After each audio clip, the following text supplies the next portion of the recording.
Welcome to the Good News Bay podcast, where we are making Bay County brighter, one conversation at a time.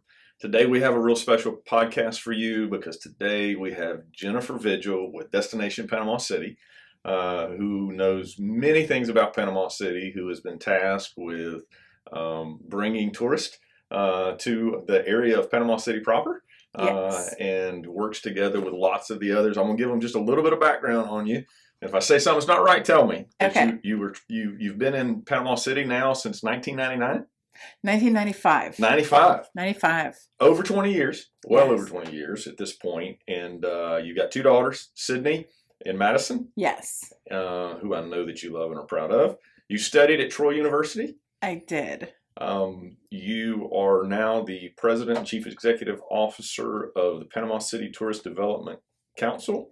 Yes, we call ourselves Destination Panama City because that's kind of long and boring. Well, So we say Destination Panama City. well, but I'm yes. glad you're livening it up a little bit. Go ahead if you would, and just kind of, because some have heard of Jennifer Vigil, and they know you do a lot. They're like, she's always involved in that Panama City stuff, but they don't know what you do. And then others have heard about Destination Panama City and are not sure. So you helped start what is a destination Marketing organization. a DMO, Yeah, DMO. which is So the we Panama City version of what the Tourist Development Council is on the Council beach. is with Denver. Yes. Okay. Yes. So tell us about how it started, because you were there at the beginning. So Like basically, Shorebird, but tell us. really, Carol Roberts from the Chamber of Commerce was tasked with finding out why businesses were leaving Panama City.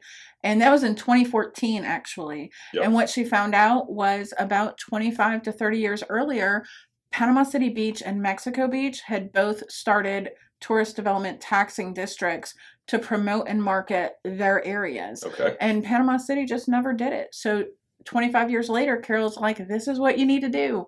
And they decided to create the Destination Marketing Organization, and they hired me to be the CEO, and we started on a folding table. So you were driving at the time to South Walton. They wanted to know why you did that. You said, because I have to get paid. I have to do something. Right. Yeah, I was So- working in I was driving almost an hour every day. And they said, why don't you work here? I was like, you don't have a DMO. But then they said, but we're getting one. And I was like, that's incredible because I love Panama City more than I love South Walton. What I thought's cool about of course you love Panama City I more than South do. Walton. I do. So do I. It's a good vibration here. It definitely is. It is. One of the things that I think is neat is that and this is true with honestly, this is true with some of our local politicians. It would even be true with somebody like a Sheriff Tommy Ford. We've seen a little bit of a turnover, and we love the ones that came before, but a lot of those got their feet on the ground before the hurricane hit. So Mhm. we're talking about literally October of 2015. Yes. So you had about 3 years to figure this out, kind of deal, of like, what are we doing? And then everything blew up. But prior to that, like with the hurricane in October 2018, prior to that, you told me there was a study done with a lot of the things that we needed. Yes, and I lovingly say that the study is evergreen. So you'll hear a lot of citizens say, oh, they did that study, but it got put on the shelf. And our study is evergreen. I still use it today. It's the visioning document that tells us what we need. It really assessed what assets we had. And our number one most underutilized asset was the Bay. We weren't telling people what a great place the Bay is, how much activity happens around it, the ecotourism and ecology of it, and how it keeps our industry, whether it's fishing or the Navy base or things like that. A lot of what we enjoy is because of the natural St. Andrews Bay. Well, and for somebody that lives here and thinks real highly of and has gone down to Uncle Ernie's a few times, that view of the bay at sunset is pretty nice too. It is. There's no place you can watch a better sunset than St. Andrews. Absolutely. So part of what you're up to then is to help to highlight what we would call St. Andrews. I guess we call it the downtown area still, right? Yeah. And really everything in between. I want to brag on you a little bit, or give you a chance I'm trying to prompt you to brag some. That we have seen since you have been doing what you're doing, we've seen a lot of businesses come to the Panama City area. Right. Today we have more than 115 new businesses in Panama City than we had the day before the hurricane. So for us, that means that they see value in Panama City, that it's a viable option to come and start a business, someplace where they can live, work, support their families. It's just a great place to be. Well, it definitely is happening because we are seeing the growth. I know that you also have expressed, and listen, we are the Good News Bay podcast, right? So we're wanting to tell a good news story. If we're not careful, we look at the struggles of the hurricane. I mean, I'm among those that have had house damage and all that, but the fact is, there's a lot of upsides, and things that would have taken probably a generation have happened a lot quicker. Much of what was in this Evergreen visioning plan, many of some of the things that we'll end up being talking about are things that have been a part of that plan. And now, since a lot was destroyed, it's happening quickly. Is that fair? That is extremely fair, generously fair. I tell everyone, when I first got my job, I used to have to go and give community speeches for awareness and education, and really to make sure that we had good destination ambassadors, because nobody wants to go visit a city that citizens dislike. So a great place to live is always a great place to visit. So we would always want to go around and let everybody know what wonderful things are in Panama City. And pre-hurricane, a lot of times I would have to tell people, we're not doing our best. It's a dead city. We were the only city in the Panhandle not growing in population. So when the hurricane happened, yes, some people moved away and some houses were lost, but hotels that had not been renovated in decades got renovated. People got new homes, businesses started coming in, tax breaks started to happen. Wherever there ends up being a natural disaster, there is always an influx of funds immediately afterwards. And I really feel like the citizens of Panama City have done a good job in harnessing some of those funds that are available. And really, even the private sector people looked at damaged buildings like Allan Branch with the resurrection of the Dawkins building as history class. That's a private industry person seeing the value in community and saying, now is my time. So if the hurricane was the inspiration for people to say, now is my time, then that's the good part. That's the silver lining. Well, and I think it sounds a little bit like I'm advertising, and maybe I'm shamelessly doing so, but if they want to know Allan Branch's story with history class and some of the other things, that is one of the previous podcasts that we've had. Also, Brad Stevens on the St. Andrews side, we've had him on, and so they're both fascinating individuals. They're both entrepreneurs, business-wise. They both are stories of people that, when faced with difficulty, we're self-reliant, we're independent, we're all these things we love about Bay County, and they did what needed to be done to move forward. Right. You've done a lot of the same in your position. You've had to. We've had to. We lost our building in the hurricane. So I want you to talk, because there's a little misnomer sometimes about where does this funding come from? How does that? Right. Are Bay County? Are we having to pay for your new building? You just finished a new building, and you've been fiscally conservative with it, and I want you to tell the story. Tell me about your new building. So actually, our entire agency and everything that we do, from our salaries to our marketing efforts to the events that we put on for the city of Panama City, that all comes from outside tax dollars. So it's only generated and it's only funded through the 5% tourist development tax that is assigned to hotel rooms and short-term rentals. So if you do your job and more people come, it funds the furtherance and the growth of your organization. It not only funds me, but the more people that come, the more people shop in local businesses, the more people that shop at our grocery stores, the more people that get gas at our gas stations. And so for us, it's a rising tide floats all boats. And it's a quality type of traveler. So we only market to who we believe are sustainable travelers, people that will respect and enjoy the community and really leave it in a better place than what they found it. People that appreciate the ecology, appreciate the history and the culture, and it's so much of what we have. But for my building, we lost it in the hurricane, and we lived in FEMA land and trailers. Well, and you started on a metal table. Isn't that what you called it? I did. So it wasn't like you started with a whole lot. We didn't. I started on a metal table in the hallway at City Hall. Okay. And we're not we're not part of the city. So the city was gracious enough to let me sit there and use their Wi-Fi, and I appreciate that. But eventually we had to be out on our own. We're a private or a separately funded organization. So we were in the old bank building that's now Eva and Quinn's down in St. Andrews. And when the hurricane happened, we had to move. And We were in FEMA trailers, but we're fiscally responsible agents, and we paid for our building, and our building cost about $1.3 million, and we paid for it in cash. We didn't take out the first line of credit. We didn't get any debt service. We have no repayment. We paid for the building 100% in cash.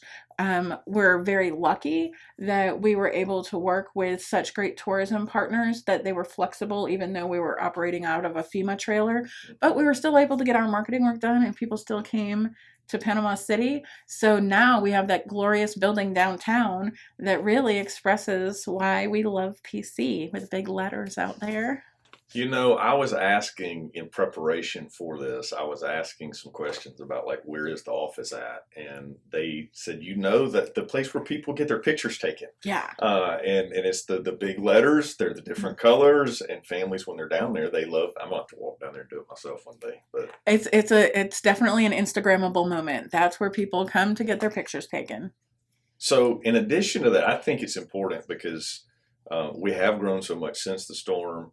We've made it through the pandemic. You were just telling me you've got a little help now that you haven't had before, which is also a sign of growth. Is it okay to talk about that a little bit? Yes. So we actually welcomed full staff starting 3 weeks ago.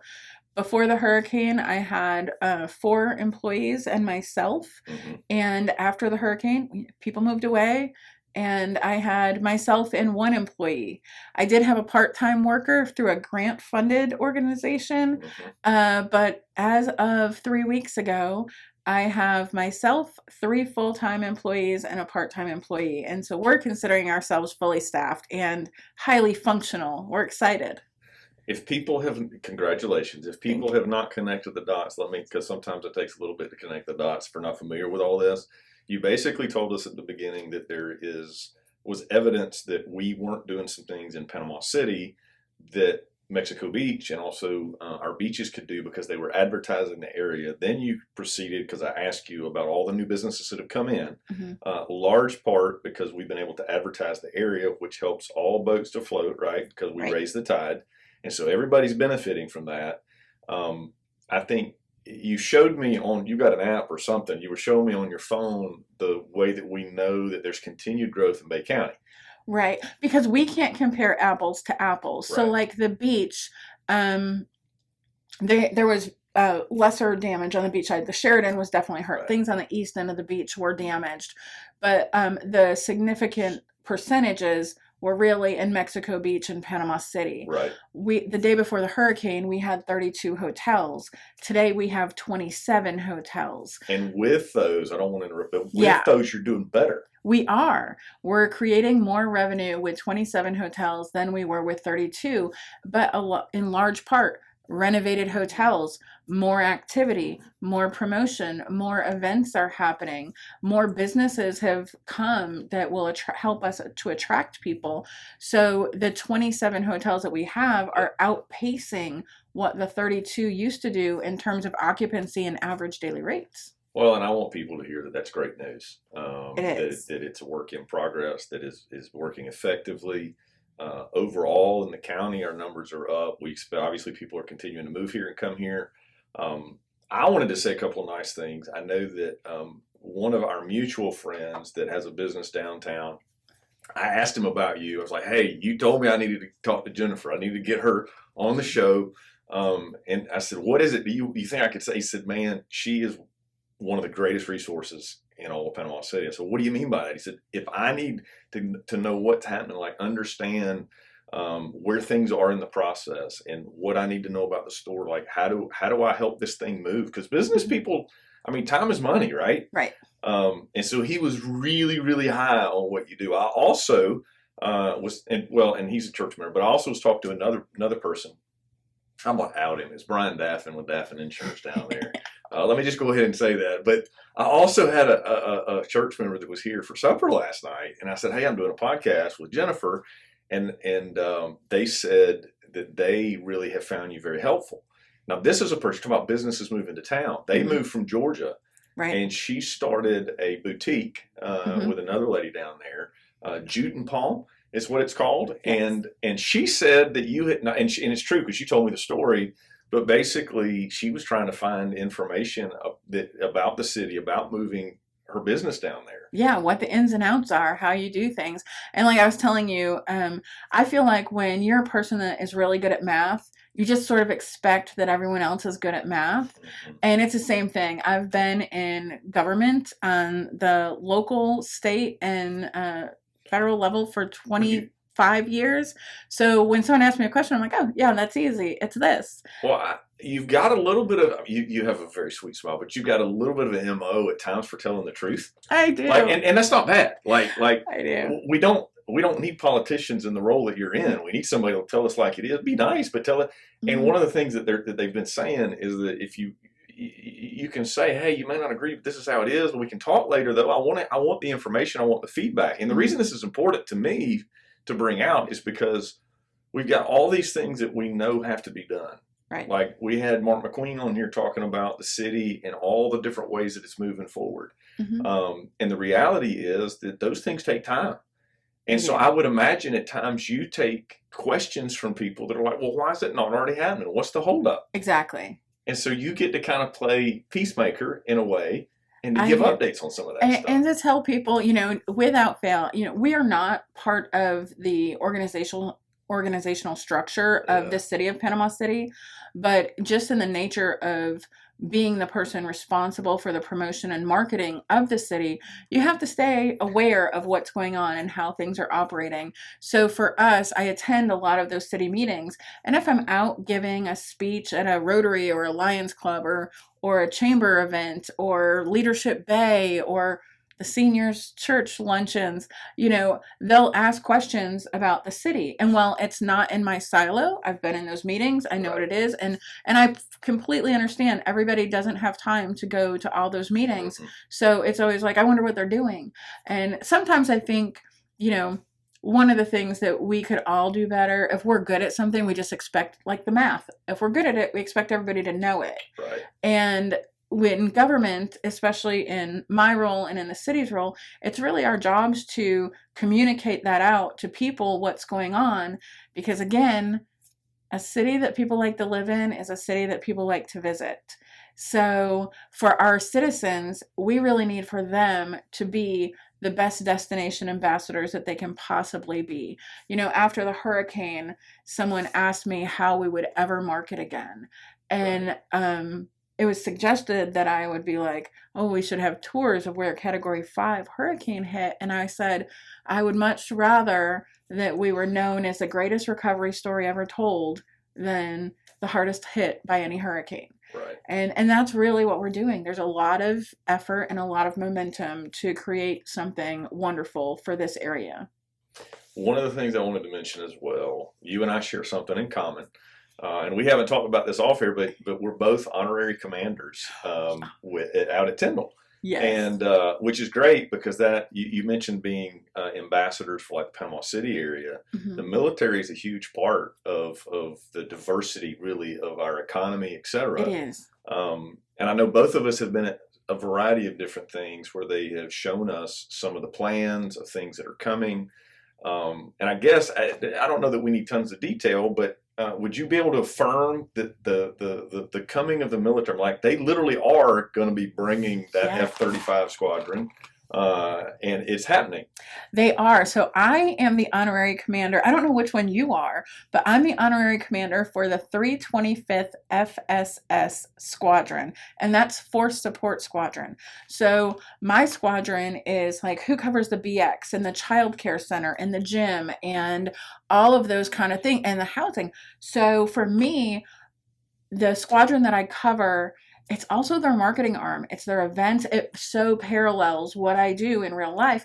And it's very exciting to be able to talk to them because they have to be prepared before those airmen and before those contractors come into the area. So knowing how far in advance they're looking down about how many children will probably be at the Child Development Center and what kind of housing is needed. And it's all amazing. If you've not been able to go on a tour of Tyndall Air Force Base or attend any of the Chamber of Commerce functions where they talk about Tyndall being the base of the future, it's incredible. incredible. It is. Absolutely incredible. And the technology that is being interwoven in the designs to make sure that it is a responsible and highly efficient base is amazing. Well, and I know we can't linger here, but much like Panama City has natural resources that only God could have given us, right? The sunsets on the bay they're miraculous, right? They're just and they're not hard to market. Yeah. In the same way, that base is set up, and we've learned the airspace there over the Gulf of Mexico. Over the Gulf, its size, it's perfect for the F-35s. It's perfect. We as a nation really need that space for them to do the maneuvers. Right. And so to think that now it got leveled and they're in the process of rebuilding it and rebuilding in a way that can service us better is kind of exciting. It is. I think the last time I looked at it, they said in 23, 24 would be really the height of when they were bringing people back into the community. And we really need to make sure that we have the resources on the outside because, we all know that the airmen don't live 24/7 on the Air Force Base. They shop in our stores. They come to our schools. Our kids play sports with our kids. So we need to be ready to have all those ancillary things ready. And we're working really closely with the Air Force Base to make sure that we're able to let those people be the best ambassadors that they can be. It's totally true. And I think if I understand them right, obviously we've got a lot of the contractors that have already kind of moved here and have gotten in, and then we'll begin to see more of the airmen and their families in the days ahead, starting in the time frame you described. Back to the premier city in the Panhandle that we're building over here in Panama City, there's a number of different projects that I kind of want to hit the wave tops with that people may be interested in. One of the big things is the new Indigo Hotel. March of 2023. That's like this coming spring. If you haven't driven by, it's almost October already. Yeah, if you haven't driven by though, they are moving. Can we drive down there? You can. It's right next to Hotel Indigo. If you stand at my office parking lot, you can look right in and see everything. But I tell everybody, they have not taken a day off work except for Thanksgiving and Christmas in the last year that they've been working on that building. It has gone up what I feel like is in a blink of an eye. Well, there's a restaurant down there too. Harrison's is right next door, and if you haven't been, the most beautiful scenery. It's gorgeous. It's so nice. I don't know if you know this, but before the hurricane, because we didn't talk about it before, but before the hurricane, part of my religious speech, part of my speech that I would give to everybody was, do you know that we're the largest coastal city in the state of Florida that has 0 waterfront lodging? Hotel Indigo changes that. Hotel Indigo, because when we lost the Buccaneer Hotel downtown. Oh, the Buccaneer. We all had some good times there. I'm sure we've all been there once or twice. But, great time. But that 70s hotel needed to go. And now we have the fabulous, Hotel Indigo coming in. And I just want to point out how thoughtful St. Joe Company was in deciding to make it a Hotel Indigo brand. Hotel Indigo, if they had made it something like the Pearl that is a one-off and didn't have name recognition, the travelers that we have are looking for name recognition. So somebody that doesn't know anything about Indigo, explain that. So Hotel Indigo is a brand. And it is, so when you go to different cities, they are very good at making the hotel reflect the character of the city that it's in. Okay. So if you go to a Hotel Indigo in Austin, or a Hotel Indigo in Nashville, or a Hotel Indigo in Chicago, they're going to be reflective of the character of the community. But people that stay in Hotel Indigos know that they are a high enough quality hotel that it's something that they would seek out. So I love Hotel Indigos. And if I go to a different city, I'm like, I trust that name brand. So for us, it's an automatic marketing tool. So if I live in Panama City and I've got family coming to town after March of 2023, and I want them to stay someplace that I know they're going to enjoy other than at my house, I can encourage with confidence Hotel Indigo. Absolutely. And they'll be right next door to my office. I don't have anybody in mind. We just let them stay with us. But I think we probably have people that, hey, y'all want to try Hotel Indigos right there in Panama City. People good. probably get married here all the time, and they probably have friends Yeah. and family from all over the Well- world that come, and they should all stay at the Hotel Indigo or any one of our other hotels in Panama City. I gave you a pitch. Let you go with it. This is good. I haven't gotten to go to Harrison's restaurant yet, kitchen and bar, and I need to go do that. I've heard it's beautiful on the inside, and obviously the view is going to be great.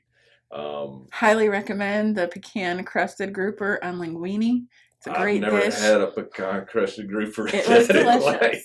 It's delicious. Yummy. Let's talk boardwalk a little bit if we can. Yes. There is any waterfront opportunity to be able to look at the water and to be along the water is great. I know that there is desire at some point to be able, maybe in the Evergreen plan, like many of the cities around, whether it's the waterfront, man, what is the name of the one in San Antonio? They've got a Riverwalk. The Riverwalk, yeah. And there's, I think in South Carolina, there's a place with a Bayview boardwalk kind of deal. And so those kind of amenities, the green spaces, there's lots of work on those kinds of things. And I know that there's lots of, you indicated in our time off air that there's a lot of public space, publicly owned space on Beach Drive itself. There is. I would say that the city of Panama City and government probably owns about 30% of what we call West Beach Drive, what we all call the scenic route down there. The city has done a great job in improving Asbel Park and a couple of the other little sections with benches, and they have bike lock stations. They have water filling stations now. So we have the same benches along our section on West Beach Drive. One of the things that came out of that Evergreen study that we did, and I call it Evergreen because we did it in 2015, and you would think that things would change drastically because the hurricane hit, but things that are good for a waterfront community are still good for a waterfront community. Our greatest resources are still our greatest resources. They are.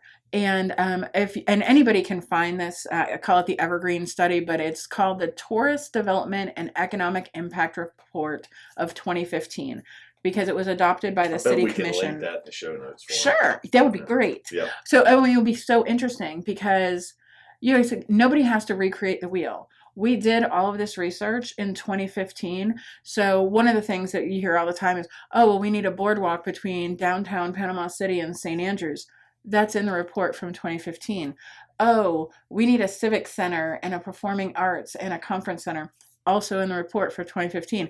You know what would be nice? We need water taxis that would connect downtown and St. Andrews and Grand Lagoon and everything on the bay. Also in the report for 2015. So it's really surprising how the things and what created those reports are the citizens in our own community. The stakeholder interviews that were done and the community input sessions. So what they wanted before the hurricane are still the things that they want. And that's fabulous because it keeps me moving along the right path on my visioning documents. In the research we did for some of this, I know you don't necessarily have the inside scoop on this, but I know that a lot of us have been around for a long time, have eaten breakfast at Charlie Gorham's place. And they needed that property, so the city did, so they sold it to them, and now they are moving down into St. Andrew. As of February, they said about 6 months, so they got to be really close down there to getting that up and running. They should be, and we're all kind of on pins and needles the same way we were with Captain's Table, honestly. Yeah. Anytime something new opens, we're always all excited to try it. Yeah. Oh, yes. Cafe Del Mundo is in the Cove. I don't know if you've been there. I haven't been there yet. Amazing. It's great. And the smell is amazing. Because they roast and grind their own coffee beans. There are so many spots. I know that there is more and more a desire to increase, I think the term I've seen was walkability between, say, where the university's at, Florida State and Gulf Coast, down toward where the Oakland Terrace area is at, right. Some of the upgrades there, even towards St. Andrew. And so, go ahead. Especially now that we have student housing there, it's definitely important because there's going to be so many students living in the housing there that they have the ability to get to St. Andrews. And one of the things that really shows that it works is your biker gang. And I don't know if you've heard of this. They operate out of Papa Joe's, but it is a motorized bicycle history tour that goes from Papa Joe's through St. Andrews and around the area and tells people different parts of the history. Your Biker Gang is the #1 attraction in Austin, Texas, Okay. and they decided to make Panama City their second location. Now, how do they find that? You said it's in Papa Joe's? It's in Papa Joe's, but it's called Your Biker Gang. All right. So if they don't know, I know where Papa Joe's is. If they don't know how to where Papa Joe's is at, they come off the bridge there, the Hathaway Bridge. It's on the right-hand side. Yes. If I'm in Panama City going to the beach, Okay, it's on the that's even left-hand better. side. Okay. But yes, it's on the water side, right before you get to Hathaway Bridge. And there's some seating there by the bay itself. There's food trucks. There's charter boats. There's pontoon boat rentals. There's concerts. There's so Papa if they Joe's went in has a there lot. when the gates are open, they could find what did you call it? Your Biker Gang. There you go. Yep. I bet there's a link. We could put that in there too. They're fabulous people, and you get to pick out your own little biker name and go around on your tour. It's fabulous. I want to get a couple of other things in before we run out of time. There was a really neat thing that y'all have done. It's on your website. It tells stories of some of the very unique personalities. Placemaking and storytelling. That. So our visitor's guide. When the hurricane happened, we lost the 4 major amenities: the 2 public service marinas, the Marina Civic Center, and the Martin Theater. And we know those things are coming back, and we know those things take time. But in the meantime, our small businesses need outside dollars in order to keep them afloat. So we had to come up with a different marketing plan. And our marketing plan turned out to be placemaking and storytelling, because Bo Creel, longtime resident, at one point after the hurricane said, Bay County used to be known for its tall standing trees, and now it's known for its tall standing citizens. So we decided to tell the stories of the people of Bay County. So we affectionately refer to Allan Branch at history class as the Dean of Downtown. All right. Brad Stevens is in there. Chris Reese is there talking about the Great American Sailing Loop. Josh Shawls talks about charter boats. We have an interview with Honor Allan and James Pigneri, all talking about oysters and the importance of the ecology of the bay. And it's such a great, fun read. So and this is in a digital version as well, right? It is. And so we can put the link there to the site. But what I think is neat is for our viewers and listeners, if they wanted to go read the stories of some of these fascinating people in the Panama City area, they can certainly do that. There's a lot of other incredible things that are happening in our area. I guess I should go ahead and tell them that Josh Street's supposed to be our next podcast guest, and I'm going to save some of the more municipally oriented things for that. I'd like to, if I can, though, ask you as we get ready to close, I'd like to ask a couple of, not ask, but share a couple of things, or let you tell us. You like Bay County. You like Panama City. You've been here a long time. Yes. How do you like to experience this? Like, what do you do in your free time? So in my free time, I paddleboard and I ride my bike. Okay. Do you combine those two? I do. I actually just got an electric bike so I can tow my paddleboard behind it, and it's amazing. I'm a spectacle. An electric bike towing a paddleboard. Yes. Awesome. Yes, it's incredible.